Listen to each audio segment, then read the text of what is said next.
오늘 로마서 9장 1절에서 13절까지의 말씀입니다. 먼저 1절, 2절을 보시면 내가 그리스도 안에서 참말을 하고 거짓말을 아니하노라. 나에게 큰 근심이 있는 것과 마음에 그치지 않는 고통이 있는 것을 내 양심이 성령 안에서 나와 더불어 증언하노니. 사도 바울은 마음에 큰 근심이 있다고 하였습니다. 또 고통이 있다고 하였습니다. 그것은 뭐냐면 그 2절 말씀인 3절 말씀인데 나의 형제 곧 고륙의 친척을 위하여 나 자신이 저주를 받아 그리스도에게서 끊어질지라도 원하는 바로다. 이스라엘이 이제 8장까지 해서 그 놀라운 영광의 약속들이 있었습니다. 그런데 이스라엘 사람들이 동족인데 그 영광의 약속에 참여하지 못하고 있는 것이 너무도 바울에게는 큰 고통이고 또 근심이었습니다. 그래서 자신이 차라리 그리스도에게서 끊어질지라도 동족이 이스라엘 사람들이 예수 그리스도를 믿기를 원한다 하는 그런 간절한 마음을 표현하고 있습니다.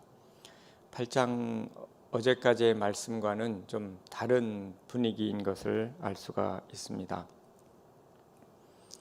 이제 믿음으로써 의롭다 함을 이제 얻는다는 교리를 사도 바울은 계속해서 말씀을 전해 주었습니다. 그리고 이제 그 믿음에 따라 살아갈 수 있는 또 능력도 얻게 됐다는 것을 알게 되었습니다.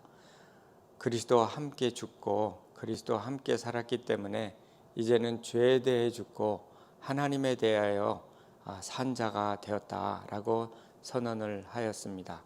이제는 하나님 앞에서 또 순종하며 살 수 있는 능력까지도 얻게 되었다 하는 것을 알게 되었습니다.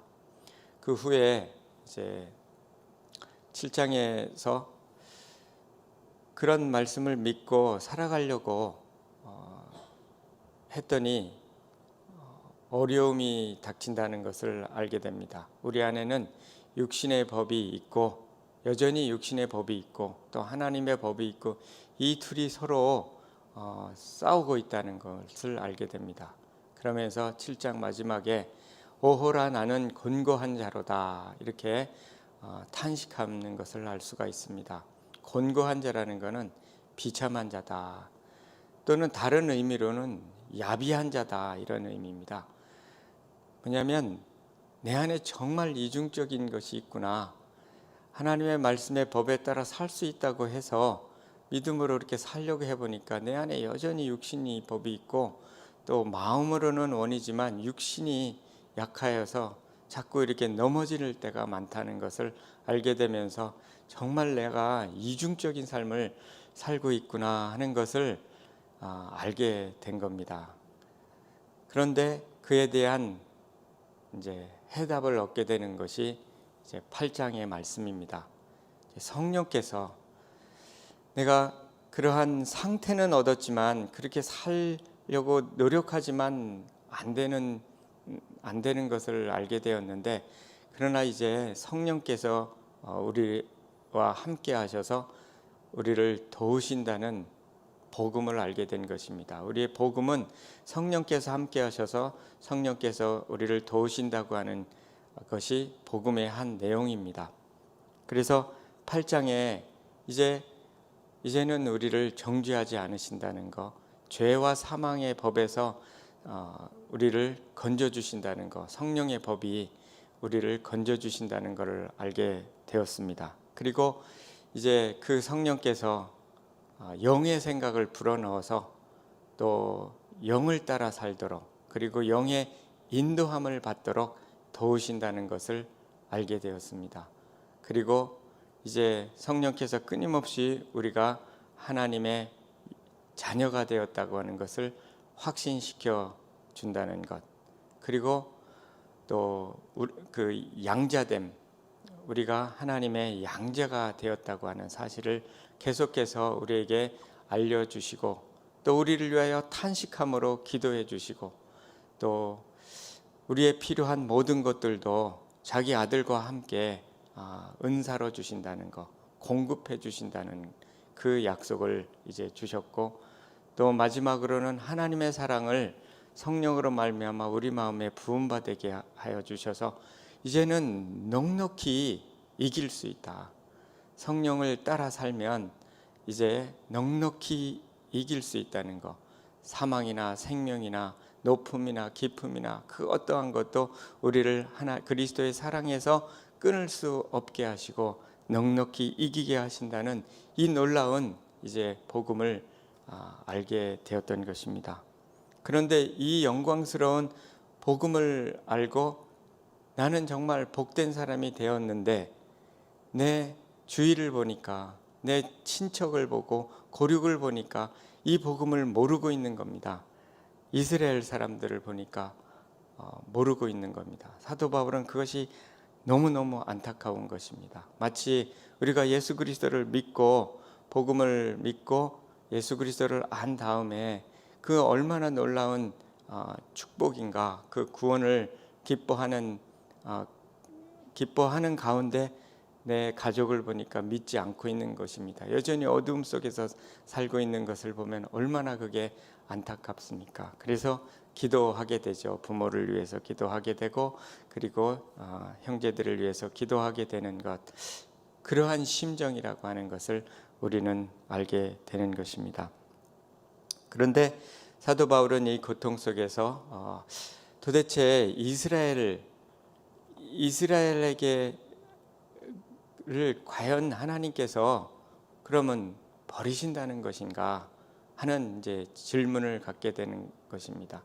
근데 이 질문은 사도 바울만 갖는 것이 아니라 로마에 있는 성도들도 동일하게 갖고 있다는 것입니다.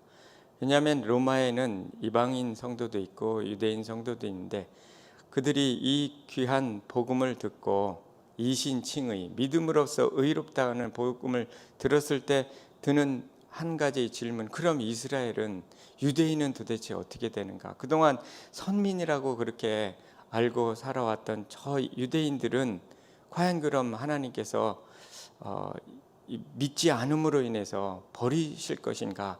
라고 하는 것이 이방인들의 하나의 질문입니다.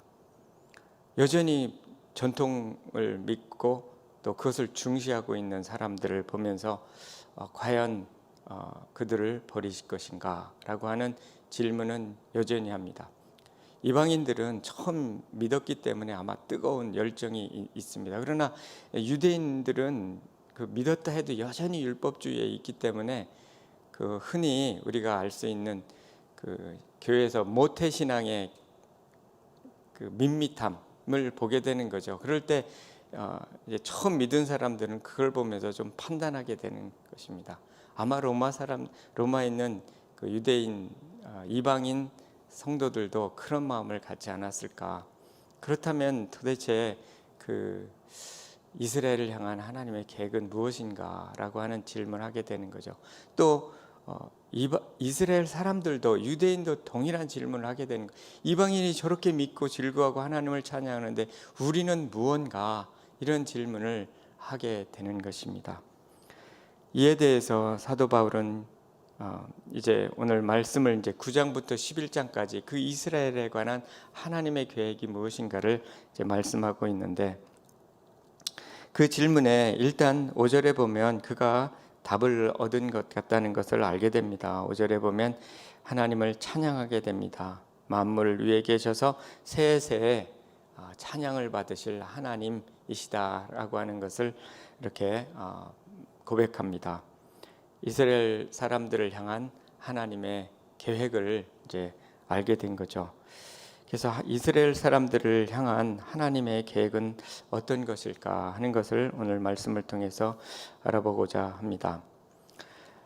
첫 번째는 4절에서 5절까지에 보면 그 하나님의 그 경륜을 우리가 생각해 보아야 된다는 것입니다. 4절 5절에 그들은 이스라엘 사람이라 그들에게는 양자됨과 영광과 언약들과 율법을 세우신 것과 예배와 약속들이 있고 조상들도 그들에게서 나셨으니 그는 만물 위에 계셔서 세세의 찬양을 받으실 하나님이시니라. 아멘. 이스라엘 사람을 향한 하나님의 그 경륜, 계획을 엿볼 수가 있다는 것입니다. 이제 4절에서 보면은 이스라엘 사람들이 양자되었다 그랬습니다. 양자. 여기서 양자된다는 것은 쉽게 설명하면 하나님의 자녀라고 표현하는 것이 더 맞을 것입니다. 보통 양자됨은 이방인들이 하나님을 모르던 사람들이 이렇게 하나님을 알게 되면서 이제 양자가 되었다 이런 표현을 많이 하는데 여기에서는 이스라엘 사람들에게 양자됐다고 하는, 양자지만 그렇죠, 양자된 거죠. 양자 되었는데 그것은 쉽게 얘기해서 하나님의 자녀가 되었다는 표현이 더 이렇게 해석하기가 좋습니다. 그들은 하나님의 자녀였습니다. 그리고 율법이 있었고요, 약속이 주어졌고, 육신으로 말하면 또 그들에게서 예수 그리스도가 났고요, 다윗의 혈통으로부터. 이제 이러한 아주 특권을 가졌던 사람들이고 하나님의 언약의 백성들이었다는 것을 지금 상기시키고 있는 거죠. 하나님의 그 경륜 속에서 이스라엘을 택하시고 인도하시고 언약을 주시고 한 이것은 하나님께서 이러한 그 이스라엘을 인도하신 것을 볼 때 그냥 그들을 이제 믿지 않는다고 그냥 유기하실 것은 버린다는 거죠. 그렇지는 않지 않겠는가라고 하는 이 뉘앙스를 여기서 갖게 되는 것입니다. 왜냐하면 그들은 그들 안에서 또 예수 그리스도가 나셨다는 거죠. 괜히 이렇게 하나님께서 이스라엘을 그냥 잠깐 그렇게 사용하시고 버리시려고 이스라엘을 택하신 것은 아니다 하는 것이죠. 뒤에 말씀을까지 같이 한번 보면은 이스라엘 사람들은 결국엔 그들이 참 감람나무라는 거죠. 이방인들은 돌 감람나무고 이방인들이 오히려 참 감람나무에 이렇게 접붙인 존재들이라고 하는 것을 말씀하고 있는 거고, 이방인들의 수가 찰 때까지 유대인들을 이제 시기나게 하셔서 이제 그렇게 이방인들을 먼저 구원하시고 하신다는 거죠. 그리고 결국은 이스라엘도 그 남은 자는 돌아오겠다고 9장 27절에 이제 말씀을 하고, 또 11장에 가면 또 이스라엘 사람들이 결국은 온 이스라엘의 구원이 임하게 하겠다고 이렇게 말씀을 하십니다. 하나님께서 이와 같이 이스라엘 사람들을 향한 그 경륜을 생각해 볼 때, 또 하나님의 그 신실한 성품을 생각해 볼 때 그렇게 버리지는 않으실 거다 하는 것을 4절 5절 말씀을 통해서 알 수가 있습니다. 그런 건 미루어 짐작할 수가 있는 것입니다. 우리가 때로는 교회에서 이렇게 처음 믿어서 뜨거운 사람들이, 뜨거운 열심히 있는 사람들이 이제 오래된 신앙들이 너무 밋밋하게 살아가는 걸 보면서 이제 잠깐 판단할 때가 있습니다. 자신들의 그 뜨거운 그 열정에 비교해서 그렇지 못한 이제 전통에 따라 그냥 살아가고 있는 신앙인들을 때로는 이제 판단하게 될 때가 있죠. 그때 이런 하나님의 계획을 보면 그런 열심히 있는 사람들을 열심히 있게 하셔서 또 이렇게 자극을 되게 하셔서 이제 오래된 모태 신앙이 조금 신앙이 뜨거워지지 않는 상태에 있는 사람들을 자극해서 이제 도전을 받게 하시는 거죠. 그래서 함께 구원을 이뤄가는, 함께 신앙을 성장하도록 하시는 하나님의 경륜을 알 수가 있습니다. 그와 마찬가지로 이스라엘과 이방인 사람들의 그 신앙 관계도 마치 그와 같은 것이다 하는 것을 이제 알게 됩니다. 아무튼 그 하나님의 그 전체적인 경륜, 이스라엘을 먼저 선택하셨고 그리고 이제 이방인들이 믿음을 주셔서 이방인들을 또 선택하신 겁니다. 여기에는 하나님의 이방인과 유대인은 동시를 향한 계획이 있다 하는 것을 이제 알게 되는 것입니다. 하나님의 경륜에 대해서 이야기를 했고요. 두 번째는 약속의 이 신실하신 하나님을 기억할 필요가 있다는 것입니다. 6절에서 10절까지에 보면은요.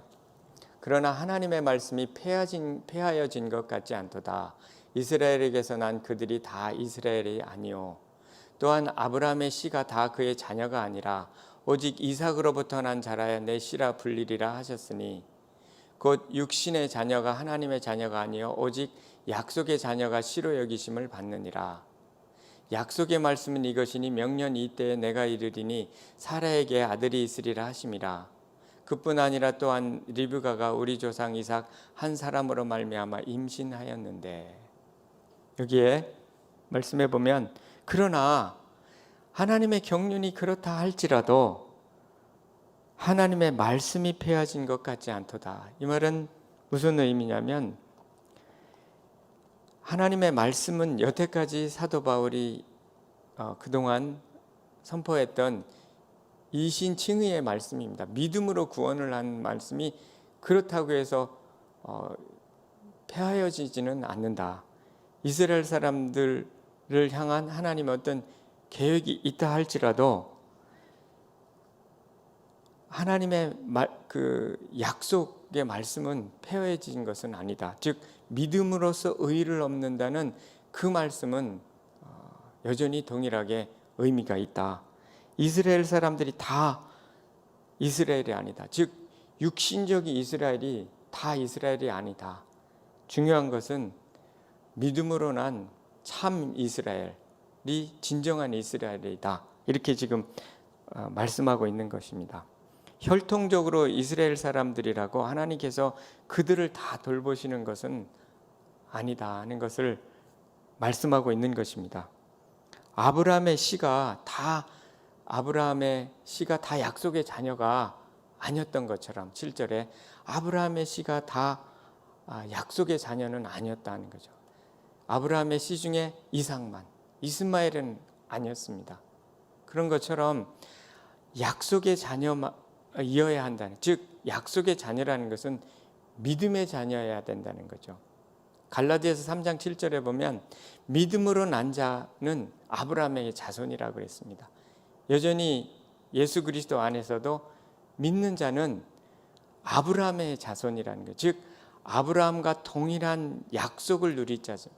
창세기 12장 1, 2, 3절에서 주신 하나님의 아브라함에게 주신 약속은 여전히 오늘날 예수 그리스도를 믿는 자가 누릴 약속이라고 하는 거죠.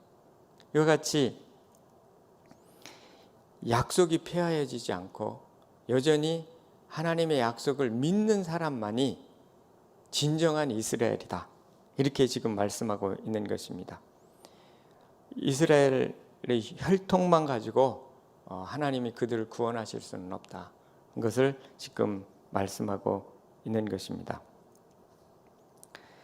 하나님께서 아브라함에게 약속하신 것을 지키셨듯이 그 약속이 중요하고 또 약속에 대한 반응인 믿음이 중요하다 하는 것을 여전히 말씀하고 있는 것입니다. 아까 말씀드린 대로 뒤에 말씀해 보면 이제 이스라엘은 참 감람나무고 그 이방인들은 돌 감람나무라는 거죠. 그래서 참 감람나무에 이제 젖붙임을 얻었고 이스라엘 사람이 시기나게 하기 위해서 이방인 사람들의 수가 찰 때까지는 이제 이스라엘에게 은혜가 주어지지 않는다는 거죠. 그러면 이스라엘 사람들도 동일하게 이 약속에 참여하기 위해서는 그들도 믿어야 된다는 거죠. 그러면 하나님께서 그들에게 구원을 베푸시기 위해서는 믿음의 은혜를 이스라엘 사람들에게 주시겠다는 것입니다. 이제 전체적으로 지금 9장부터 11장 전체를 통해서 이야기해야 이게 해석이 되기 때문에 믿음으로써 하나님의 자녀가 되는 것은 폐하여지지 않는다 하는 것을 말씀하고 있고, 그 믿음을 하나님께서는 이스라엘에게 주실 것이라는 것을 우리는 알 수 있게 되는 것입니다. 또 한 가지는 오늘 말씀해 보면 하나님의 주권적인 선택, 하나님의 주권적인 선택을 생각할 때 그 이스라엘 사람들을 여전히 하나님께서 그들에게 은혜를 베푸실 것을 알 수 있다는 것입니다. 16에서 18절에 그 자식들이 아직 나타나지, 16에서 18절, 11절에 13절, 그 자식들이 아직 나지도 아니하고 무슨 선이나 악을 행하지 아니할 때 택하심을 따라되는 하나님의 뜻이 행위로 말미암지 않고 오직 부르시는 이로 말미암아 서게 하려 하사 리브가에게 이르시되 큰 자가 어린 자를 섬기리라 하셨나니 기록된 바 내가 야곱은 사랑하고 에서는 미워하신 것 같으니라. 하나님께서 날 때부터 야곱은 사랑하고 에서는 미워했다. 야곱은 하나님의 약속의 자녀로 선택을 하셨다는 거죠. 이미 그가 어떤 선택할 수 있는 그 어떤 의식이 있지도 않고, 그리고 행위가 있지도 않았는데 하나님께서 야곱을 선택하셨고 그 이스라엘을, 그 야곱의 12지파를 통해서 이스라엘을 만드셨다는 것입니다. 하나님의 뜻 가운데 이제 선택을 하신다는 거죠. 이 선택의 교리죠. 선택의 교리. 하나님께서 에베소서 1장에 보면 만세전에 택정하셨다고 그랬습니다. 예수 그리스도를 믿는 사람들은 택하셨다는 거죠. 지금 하나님께서 하나님의 뜻을 따라서 여기에서 택하신 이야기를 하는 것은 먼저 이방 사람들을 믿게 한 것은 하나님의 선택이다. 하나님의 뜻 가운데 그들이 특별히 선행을 해서가 아니고 하나님의 뜻이, 주권적인 선택과 주권적인 뜻에 의해서 이방인들이 믿게 하셨다 하는 것을 먼저 말씀하고 있는 것입니다. 뒤에 보면 이제 하나님이 토기장이니까 토기장이가 그릇을 만드는데 그 만드는 토기장의 뜻대로 만들지 않겠는가, 그렇게 말씀하시는 거죠. 그래서 이방 사람들 구원하는 거 하나님의 뜻이다. 이 말씀 속에는 또 한 가지, 그러면 이스라엘 사람들을 먼저 선택한 것은 무엇인가 하는 질문에 대해서 이야기를 하는 것입니다. 이스라엘 사람도 선택받은 사람들이다 하는 것입니다. 이방인도 선택받은 사람들이고 것처럼 먼저 선택받은 이스라엘도 여전히 선택받은 사람이다 하는 것을 이야기하기 위해서 지금 선택의 교리를 말씀하고 있는 것입니다. 하나님께서는 하나님의 뜻대로 이스라엘을 먼저, 아브라함도 선택하신 거죠. 여러 사람 중에 갈대 우르에 있던 우상을 섬기던 아브라함을 선택하셨습니다. 그리고 이삭과 야곱, 그리고 12 자녀들을 선택하셔서 이스라엘 지파로 만드시고 이스라엘 사람들을 선민으로 선택을 하셨다는 것입니다. 그들은 선택받은 사람들입니다. 그리고 마찬가지로 예수 그리스도 안에서 예수 그리스도를 믿는 사람들 역시 하나님께서 선택하셨다는 것입니다. 하나님께서는 이 선택하신 사람들에게 믿음을 주십니다. 그래서 그 선택받은 증거는 뭐냐면 믿는 거죠. 하나님을 믿는 것, 그것이 선택받은 사람의 표시인 것입니다.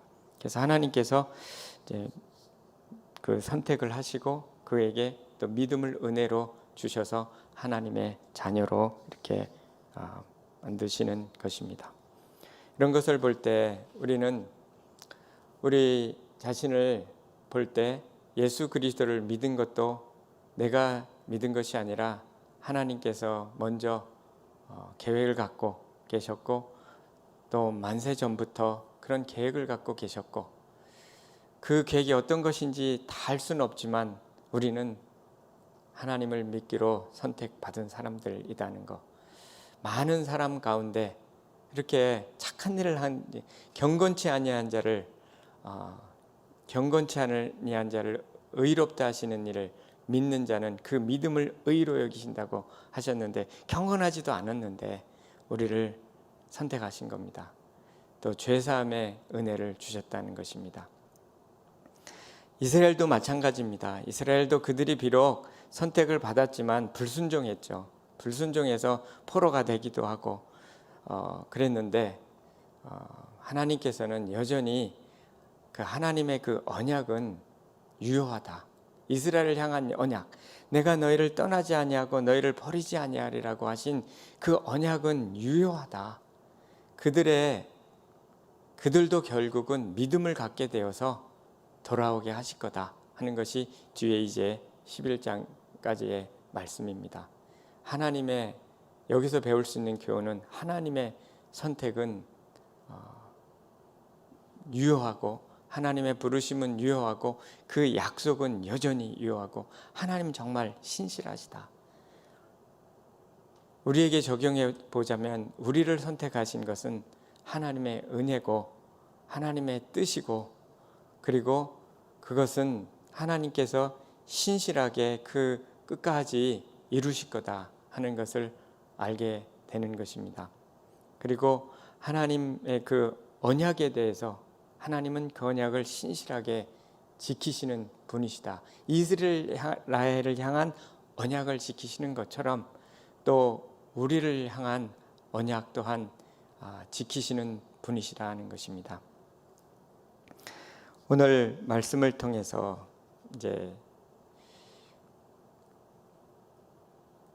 그렇지만 이스라엘 사람들을 생각하면 그 언약과 그 좋은 특권들을 잘 깨닫지 못하고 이제 불순종했죠. 그리고 어둠 속에 사는 것입니다. 가장 좋은 것은 우리가 하나님의 언약을 받은 사람으로서, 특권을 누리고 있는 사람으로서 하나님의 그 언약을 믿고 그 하나님을 충실하게 따라가는 것, 그것이 우리가 해야 할 일이라는 것입니다. 또 한 가지는 지금 이런 코로나 바이러스의 그 엄청난 그 재난과 같은 상황 속에서도 하나님의 어떤 뜻이 계시다고 하는 것, 그리고 이 상황도 하나님 손안에 있는 상황이라는 것, 그렇기 때문에 하나님의 그 절대 주권과 섭리를 믿고 하나님의 그 선하심을 믿고 하나님을 의지하고 또 그분을 찬양하는 가운데, 그분을 신뢰하는 가운데 나아갈 때 우리가 이 어려움 속에서도 또 하나님을 신뢰하고 하나님의 은혜를 누리며 또 이겨나갈 수 있다. 넉넉히 이기게 하신다는 그 약속을 우리가 누릴 수 있다는 것을 배우게 됩니다. 하나님께서 우리에게 은혜를 베푸시고 우리를 또 선택하셨다는 것, 이 놀라운 하나님의 축복에 감사하면서 오늘도 믿음으로 승리하는 여러분 되시면 좋겠습니다. 함께 기도하겠습니다.